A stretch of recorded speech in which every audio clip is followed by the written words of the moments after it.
Hey everyone, welcome back to Stadium Stats.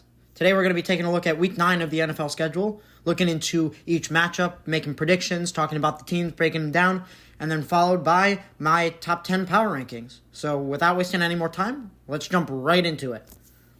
On Thursday Night Football, we have a matchup between the Ravens and the Dolphins. The Ravens, they're coming off their first win in over a month, as they were on a 4-game losing streak without Lamar Jackson, but they came away with a win 30-16 over the Chicago Bears in a game where their offense looked pretty efficient. Tyler Huntley played efficient football, wasn't turning the ball over. They didn't make many mistakes. And their defense looked like it really improved over these past few games that they've had, especially coming out of that bye week for the Bears game. But even the week before, they looked really good against the Rams. Their defense really did step up, which is a significant improvement from where they were early in the season. So it's really hard to pinpoint where this defense is at.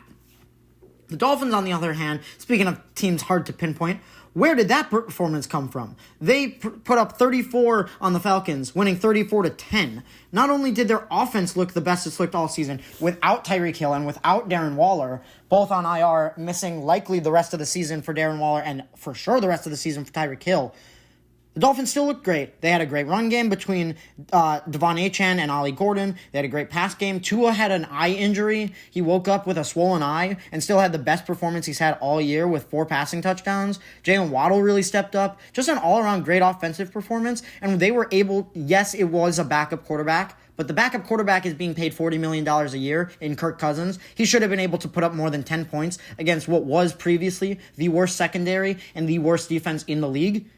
The fact that the Dolphins only held the Falcons to 10 points, and yes, they didn't have Drake London, yes, they didn't have Michael Penix, but they still had Bijan, who did nothing. The Dolphins looked like a completely different team. That being said, I don't think that organization is ran very well, and I do still see Mike McDaniels getting fired at the end of the season if things go at the pace it had been going through the first 7 weeks. So I am going to pick the Ravens to win this, especially considering Lamar might be back, and in his return, he's going to come back with a fury. However, if Lamar doesn't play, I do give the Dolphins a chance. I just still see the Ravens winning even without Lamar, so I'm going to pick them regardless. But I do think the Dolphins put up much more of a fight if Lamar Jackson does not play. Moving on to Sunday football, we've got a matchup between the San Francisco 49ers and the New York Giants. The 49ers, they're coming off a devastating loss, 26-15 over the Houston Texans, in a game where their offense just looked pitiful. They couldn't do anything. They couldn't stay on the field. They couldn't convert first downs. They didn't score till right at the end of the first half, and then they scored one more time in the second half, both touchdowns to different tight ends. Happy National Tight Ends Day, by the way. But regardless, the 49ers offense looked pretty pitiful. Mac Jones didn't play very well. They were barely handing the ball off to Christian McCaffrey, which is a problem in itself, as he only had 8 carries on the game. Their defense was on the field all the time and was getting gashed because they were so tired. And because, yet again, they have no pressure without Nick Bosa, without Bryce Huff. They're not getting any pressure on that D-line. They're missing 5 starting defensive linemen. That is crazy. But they're also missing their all-pro, future Hall of Fame linebacker in Fred Warner, and that was also pretty evident in this game, as the Texans had their best offensive performance against the 49ers and looked really good even without Nico Collins. Really upsetting performance by the 49ers. I would know as a 49ers fan, very disappointed in that performance, but there is chance to rebound. The 49ers could totally also be in the trade market right now for an edge rusher, as that is their biggest problem on defense, as they're missing Nick Bosa and, again, several other defensive linemen. The Giants, on the other hand, they suffered a heartbreaking divisional loss to the Eagles in a game where they lost 20-38, but they lost more than just the game, as they also lost Cam Skattebo to a season-ending injury as he dislocated his ankle and got surgery late last night. He was a huge part of the push that offense had been making and the strides they'd been taking, especially under Jackson Dart. And now Jackson Dart really doesn't have weapons to develop around him. And so he might struggle the rest of this season. However, I will say Jackson Dart has looked very good this year. He shows a lot of promise, and when he gets those weapons back next year in Malik Nabers, in Cam Skattebo, I really do think he will step up to the plate. The problem being the rest of the season, he's without them. I do think the 49ers come away with a victory here. I think they are the better team. I think they rebound. But I do think that the Giants' defensive line is going to be a lot for the 49ers' offensive line to handle. And I don't think the 49ers will be able to get much pressure on Jackson Dart, as they still do not have much of a defensive line. But I do think that the rest of the team is better in the 49ers, especially if we have Brock Purdy returning or Ricky Pearsall and Brandon Ayuk, which are both suspected to come back soon. Moving on, we've got a matchup between the Chargers and the Titans. The Chargers are coming off a dominant win over the Vikings, 37-10 on Thursday Night Football, in a game where they played a complete game. They really played in all three facets of the game. They played great on offense, defense, and special teams. Complimentary football, all-around great performance. Ran the ball well, even with backups, as they're missing their starting two running backs. Passed the ball incredibly well, especially to Ladd McConkey and the rookie tight end Gadsden, who's been playing out of his mind the past few weeks, looking really, really good, and looking like Justin Herbert's favorite target, as early in the season it was Quentin Johnston and Keenan Allen, but it looks to have shifted more towards Ladd McConkey and Gadsden. This Chargers offense is complete right now. It looks really good. They put up 37 points for a reason. And their defense is pretty stifling, looking like they've really returned to form. They do have some injuries, especially in the secondary, but I do think that this team is a lot more complete than they look in the previous weeks, and they had their most dominant win in a while. The Titans, on the other hand, they're just a bad team. I think it's pretty clear. They're probably the worst team in the league. They shouldn't even have a win, as that win was just the Cardinals absolutely collapsing. They really could be the only team without a win up to this point, but they got lucky in one game and have one win. But they got destroyed by their division rival Colts, 38-14, and that game was never really close. It looked somewhat close through the first half, but it was always in the Colts' control. The Titans never really had control of that game, just like they really never have control of any games, as their offense is pretty pitiful, and their defense really can't do much to stop a lot, especially with that injury to Jeffrey Simmons, who didn't play in this game. I do think the Chargers should win this game pretty handedly, as they are a significantly better team than the Titans, and I really wouldn't be surprised if the Titans don't get another win this whole season. But that being said, they have a lot of young talent, they have a lot of old talent, and I do think that through development and through just general passion and wanting to show up, I do think the Titans will have a couple closer games. I just don't know if they'll win another one, nor do I predict that I'm going to pick them to win another game, but I'm not surprised in any scenario where they put up a fight, especially considering they don't have their head coach anymore and are rallying behind an interim. I wouldn't be surprised if any time the Titans put up a fight. I'm just not going to pick them, as I do think the Chargers are a significantly better team. Moving on, we have a division matchup between the Vikings and the Lions. The Vikings, they're coming off a destruction loss, 10-37 over the Chargers, in a game where they had no run game. Their pass game looked really bad. Carson Wentz was hurt the whole game and could barely throw. They really need J.J. McCarthy back, and even when they get him back, who knows what he looks like. This offense is unpredictable, and their defense really collapsed against the Chargers. Their defense has been the star of the show all of last year, all of this year, and it doesn't look the same right now. And it's really hard to say what this team is. They're super inconsistent. They have a losing record now, and who knows what J.J. McCarthy is, or if he's even back. Moving on, though, the Lions, they are coming off a bye week. They needed a little bit of rest. They were hurt in the secondary, but their most recent game was a dominant win over the Buccaneers, another really good team who, yes, they were hurt in that game, but the Lions won pretty dominantly. I do think the Lions are a complete team, and I do have them winning the division. Maybe the Packers do, but I do still think the Lions have a very good chance for the NFC North and potentially for a really high seed in the NFC as a whole. So I do think the Lions are a better team than the Vikings. I think, yes, it is a divisional matchup, so it could be very close. The Vikings tend to play their divisional opponents really close. However, I am going to pick the Lions to win.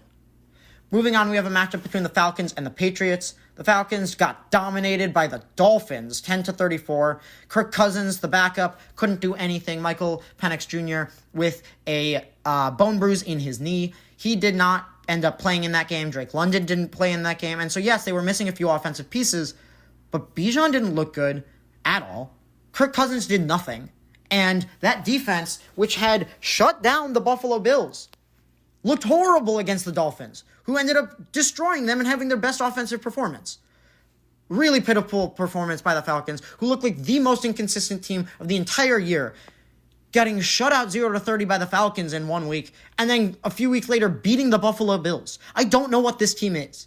The Patriots, on the other hand, they're coming off a win in which it started a little rough against the Browns, but they really dominated that game and won 32-13 in a game where they let up 5 sacks to Myles Garrett alone and still won by 20.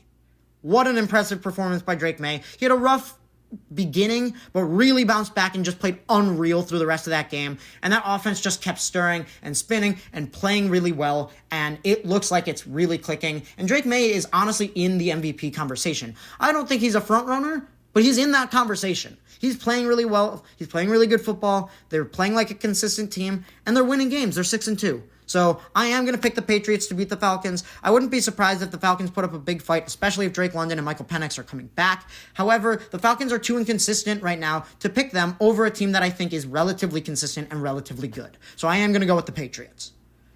Moving on, we have a matchup between the Colts and the Steelers. The Colts are coming off a dominant divisional win, 38-14 over the Titans, in a game where their offense is complete. They are a complete, well-oiled machine. I think everyone's been saying that. They look like the most complete team. They're 7-1, best record in football. They look unreal. Their offense is great. Their defense is great. Their special teams is great. Jonathan Taylor, Daniel Jones, both playing at an MVP level. Jonathan Taylor has 4 games with 3+ touchdowns, tied for the most ever in a season, and he's done that through 8 weeks. Just an unreal season by the Colts, especially on offense, especially by Jonathan Taylor, rebound by Daniel Jones, but all-around amazing team. They're going against the Steelers, who lost on Sunday Night Football to the Packers 35-25 in a game where they were winning through that first half. Yes, the Packers were shooting themselves in the foot. However, the Steelers were playing good football, and their special teams looked really good. They were getting field goals. They were actually producing on offense, and most of all, their defense was shutting the Packers down. They forced a lot of 3-and-outs in that first half. But the Packers really rebounded in that second half, and the Steelers' defense got gashed, letting up 20 straight completions to Jordan Love. Really poor effort by the Steelers' defense, really bad coaching by Mike Tomlin, who's a defensive mind, and all-around poor performance by the Steelers. I am going to pick the Colts to win. I think they are the most dominant team in football, and I really don't think many teams can go up against them and have a good shot, especially not an inconsistent Steelers team who half the time does not have a defense even show up to the match. Moving on, we have a matchup between the Broncos and the Texans. The Broncos, they're coming off a dominant win, 44-24 over the Cowboys, in a game where, yes, the Cowboys' defense has been bad all season, but Bo Nix and the Broncos' offense looked really good in that game. Bo Nix threw for 4 touchdowns. Troy Franklin really stepped up. Really good game all around. They had a good run game. RJ Harvey had multiple touchdowns, the rookie running back. Great effort. And they were able to force a couple interceptions on Dak Prescott, who's been in the MVP conversations. And that offense of the Dallas Cowboys got shut down a lot more than it had been in weeks, which that offense has been dominant. So really good effort by the Broncos defense to shut them down and force a couple interceptions. The Texans, on the other hand, they're coming off a must-need win, 26-15 over the 49ers, to bring them back a little bit into this season. And they had a really poor record going into that game with only 2 wins, up to 3 wins now. Their defense continues to really impress, as it is one of the best units, if not the best unit in the entire league. So this matchup could be very interesting, as both defenses are incredible, arguably the top 2 in the league, but neither offense is consistent at all, and the Texans especially do not have much of an offensive line. And that is why I'm going to go with the Broncos to win this game, is because the Broncos' defensive line is arguably the best unit in the entire league. And I think that unit is going to destroy the Texans' offensive line. And the Texans will not be very successful on offense as a result, especially if Nico Collins isn't playing in that game. So I'm going to go with the Broncos to win, as yes, both defenses are dominant, but the Broncos' offensive line can hold up better than the Texans' offensive line can. And I see the Broncos' offense doing more than the Texans as a result. Moving on, we have a matchup between the Bears and the Bengals. The Bears, they're coming off a loss 16-30 to the Ravens in a game where they were coming off a 4-game win streak. They were baiting the Ravens into that game, trying to make fun of them for trading them Roquan Smith and replacing them with 2 linebackers who have been better this year up until this game. They even posted something making fun of the Ravens for getting rid of all of their fun equipment in their locker room, such as Pop-A-Shots and arcade games and stuff like that. They got rid of all of that, and the Bears poked fun of them and then lost the game. You can't be doing that. The Bears just embarrassed themselves. They are the first team to lose to the Lamar Jackson-less Ravens this year, and it was embarrassing. I love the Bears, and I had a lot of hope going into this game, and that was an embarrassing performance. just all around incomplete, poor coaching. Caleb Williams did not look good. The defense looked horrible. And just, it seems like when that defense isn't getting takeaways, the team doesn't seem to put things together, as those takeaways really hype the team up and help them build something. And without them, they really seem to struggle. The Bengals, on the other hand, they're coming off a heartbreaking loss to the Jets of all teams, 39-38 in a shootout on the Jets' first win of the year. The Bengals, yet again, have let up over 38 points and lost a game where they put up over 38 points. That is ridiculous that has happened so many times over the past 2 years.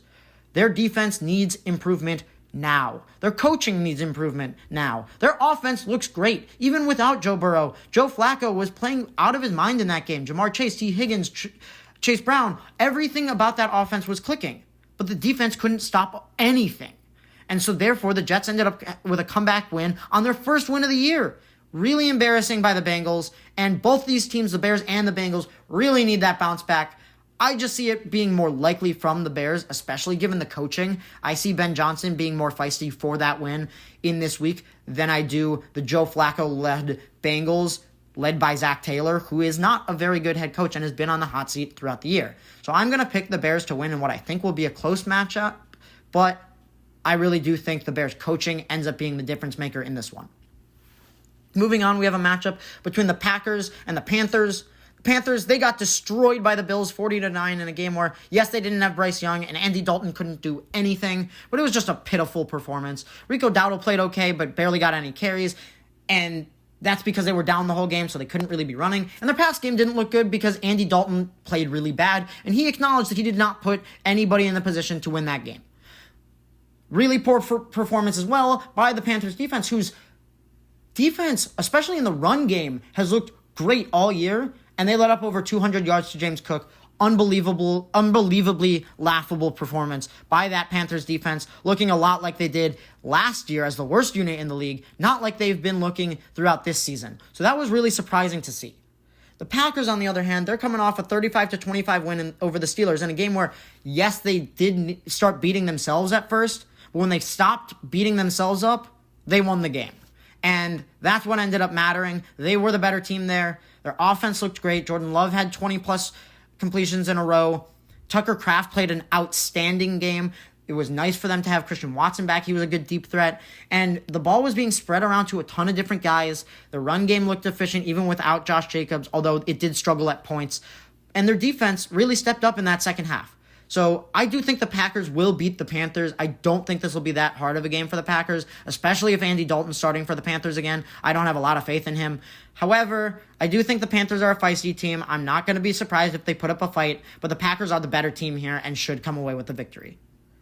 Moving on, we have a matchup between the New Orleans Saints and the LA Rams. The Saints, they're coming off a loss in the division, 23-3 over the Buccaneers in a game where Spencer Rattler got benched for Tyler Shough, and it seems like it's Tyler Shough's season from here on out for the Saints. We got to see what happens with that. Spencer Rattler was inconsistent.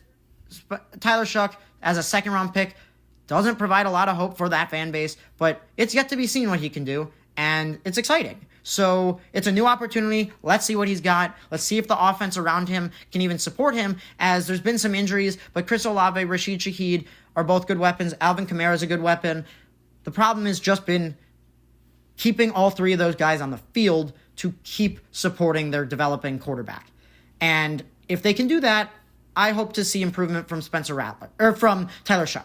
That being said, they're playing the LA Rams, and they don't really stand much of a chance, as the LA Rams are a well-oiled machine. They're also coming off a bye week and are just ready to get another dominant win against a bad team. And I do think the Rams' offense and defense are both pretty spectacular. The defense is a little inconsistent, but really steps up when they need to. And that offense is just one of the best units in the league. Puka Nacua, especially if he's returning out of that bye week from that injury, I think is going to have a monster game.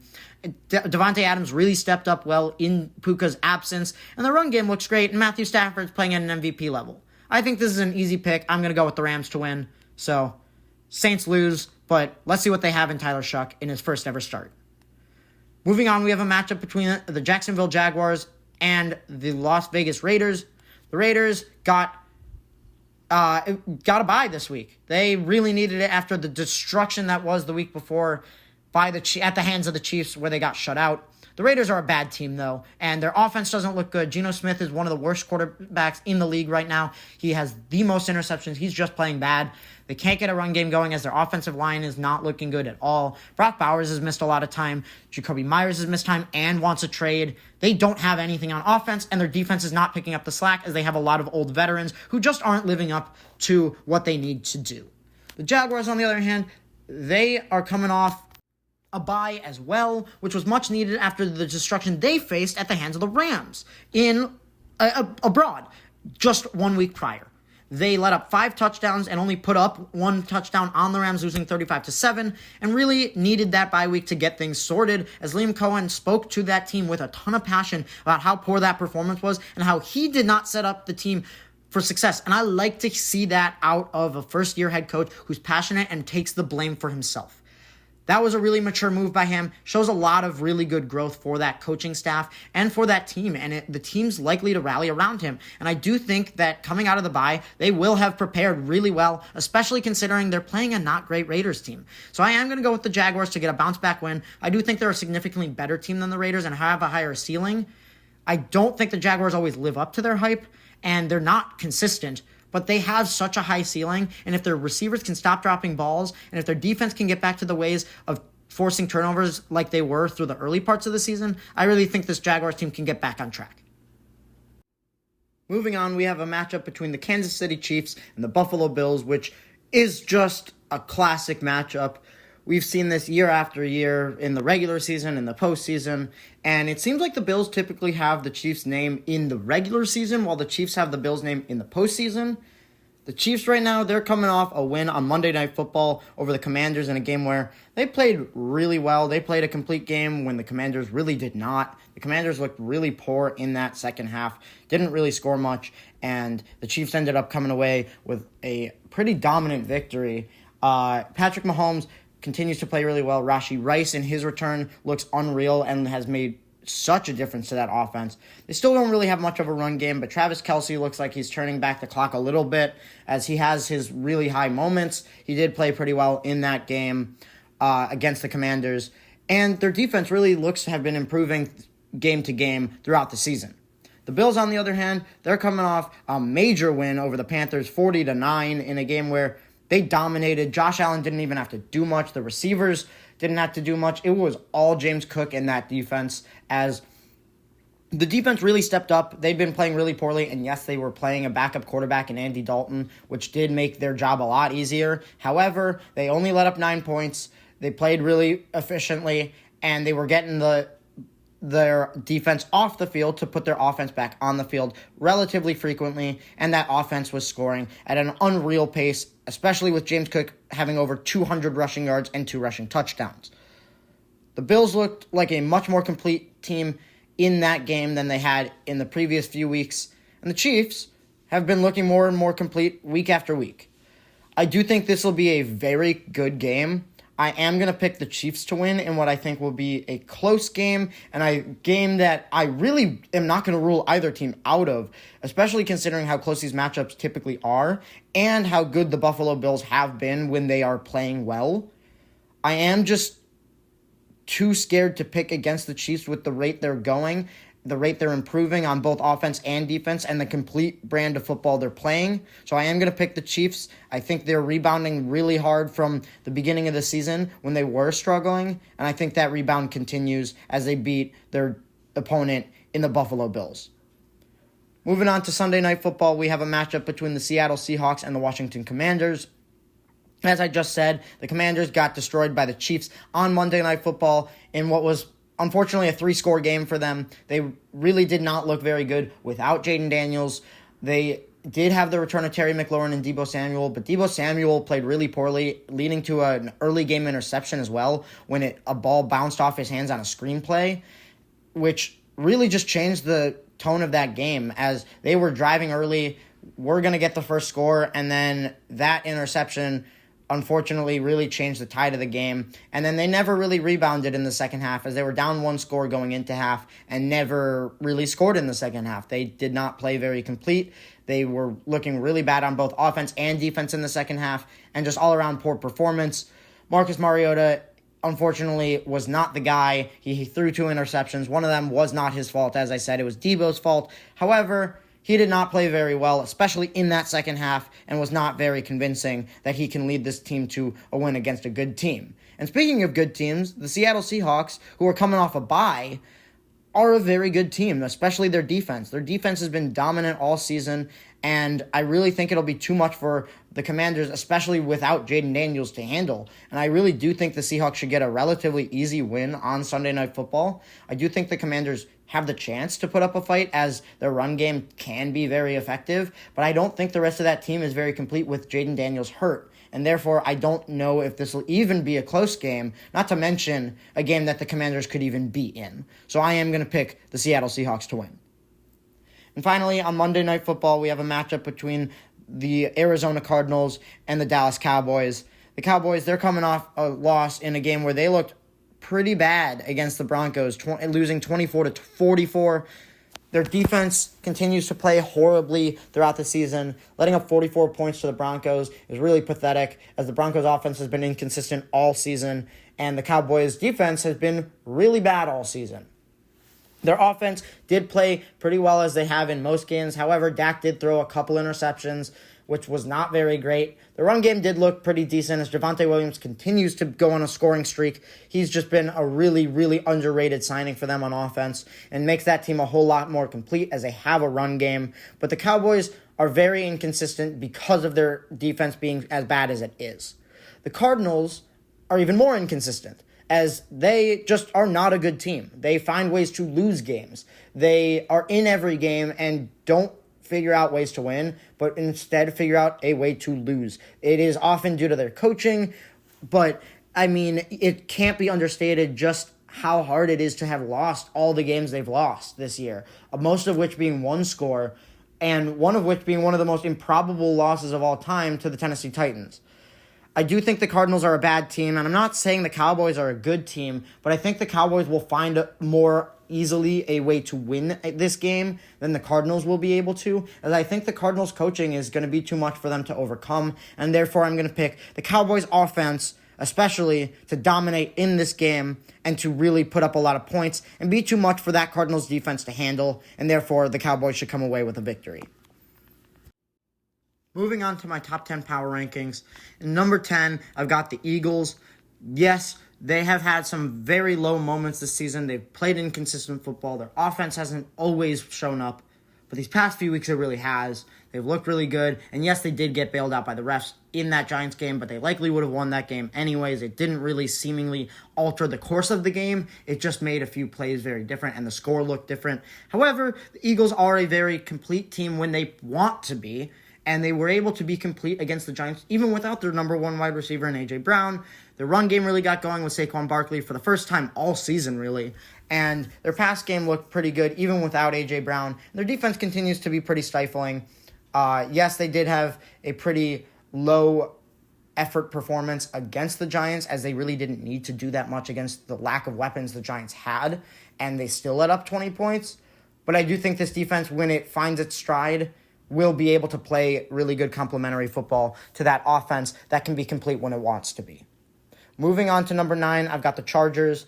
They are another team that has had some ups and downs, but a lot of that was due to injury, as their offensive line was absolutely decimated. And now that their offensive line is looking more healthy, their offense looks right back to form, even without their top 2 running backs to start the season.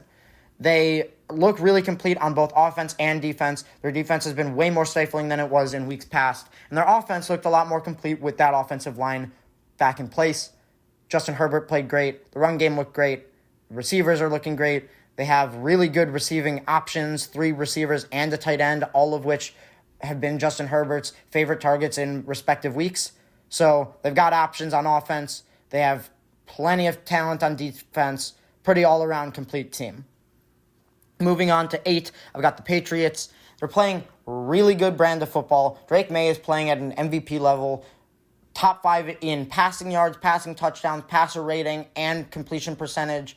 Just all around great season by him. Really having an amazing sophomore season. And it's with minimal weapons. I mean, he got sacked 5 times by Myles Garrett, and they still won by double-digit points. A really impressive performance by Drake Maye.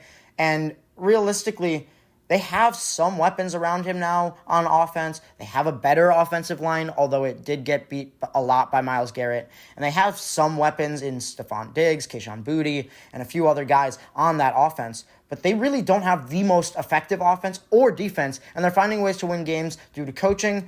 Yes, somewhat of an easy schedule, and most of all, Drake Maye. So I'm going to put them at 8. Even though there are flaws with this team, they're not shining through as the pros are shining through.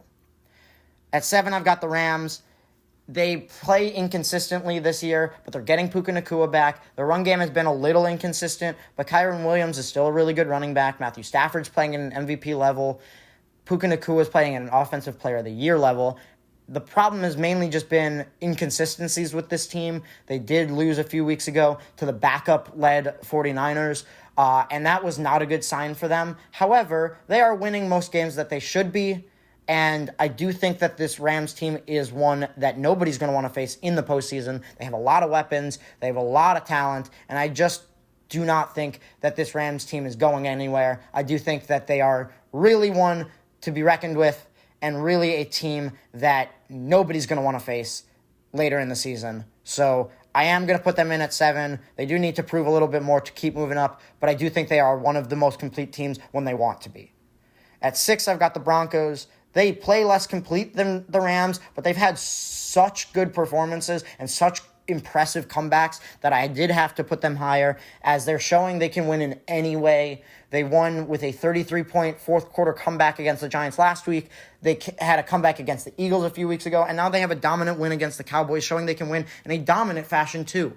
Really all-around great performance by that offense, and yes, they were playing a poor defense, but that defense continues to be stifling, shutting down one of the best offenses in the league as they force multiple interceptions on Dak Prescott. Really great performance. Yes, they have some flaws. Yes, they're inconsistent, but lately they've been proving they can win in any way needed. At 5, I've got the Seahawks. They were just on bye, but their defense is one of the best in the league, and their offense is playing really good complementary football. They don't have a ton of depth at receiver options, and the run game is really inconsistent, as Charbonnet is not playing very well, and Kenneth Walker is not doing much in the red zone. So their offense has some flaws, but Sam Darnold is playing really well. Jackson Smith-Njigba has been the best receiver in the league, but there's just not much behind him, which is why I can't put them any higher, as Cooper Kupp has really not stepped up, nor have their tight end room, nor has any of the other receivers on that team. It's really just Sam Darnold to Jackson Smith-Njigba is too relied on. Outside of that, this team seems incredible. Their offense is really efficient, and it is working with mainly just Jackson Smith-Njigba. And their defense continues to be one of the best units in the entire league. So they are in at number 5. And number 4, I've got the Bills. Their defense has played really inconsistent throughout the season, but it's had some high highs. It's also definitely had many low lows. But it's played inconsistently, but it looks to be improving, especially with players coming back from injury on that defense. Their offense also looked dominant, and they didn't even need Josh Allen in that win, as their run game looked so dominant. It was the most impressive run performance of the entire season so far by James Cook, and he played out of his mind, leading that offense completely and just playing really good, efficient football, and really taking a lot of the load off Josh Allen and that lack of receiver depth. I do think the Bills have a lot more flaws than some of the teams below them, but I think their upside is so much higher, as they are able to put up points like almost no other team, even with the lack of receiving depth. That being said, they do have plenty of receivers, just none of them stand out as a crazy wide receiver 1, which does inherently hurt their passing game, but Josh Allen is able to pick up the slack there, and James Cook is able to pick up anything else, both in the run game and, honestly, in the receiving game too. So I think they're a pretty complete team, even with the minor holes they have and with the inconsistencies at defense. At number 3, I've got the Packers. They've been playing unreal on defense. They really rebounded on offense. Jordan Love had a really efficient game, They have great options at receiver, although just like the Bills, none of them really stand out as a number one option. Besides maybe their tight end, Tucker Kraft, who's really stepped up this year. Their defense, especially with Micah Parsons, generating a lot of pressure, really not letting up a lot of points, especially in that second half against the Steelers. Looked a lot worse in the first half, but they really picked up their pace in that second half and looked like a more complete football team. Looked like the most complete they've looked since those first few weeks when they were dominating teams. So I am going to have the Packers really high because I think that second half showed a lot of promise on both sides of the ball. They looked almost perfect in that second half. It's just hard to put them higher when they've been playing inconsistent weeks prior and were inconsistent in that first half against the Steelers, but they still found the way to win and win by double digits despite going into halftime down 9. Really impressive performance by the Packers. It scares me how good their defense is. Let's see what happens. And number 2, I've got the Chiefs. It's hard to count them out at this point. Yes, they lost 3 games early in the season, but they're on a 3-game win streak. They're dominating in those wins. Their offense looks unstoppable now that Rashee Rice has returned and Patrick Mahomes is playing at an MVP level. Their defense has picked up the pace. What else can I say?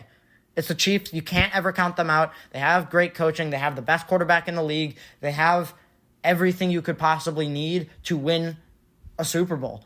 I wouldn't be shocked to see them return to the Super Bowl. And yes, they started off the season rough, but they look nothing like that team anymore.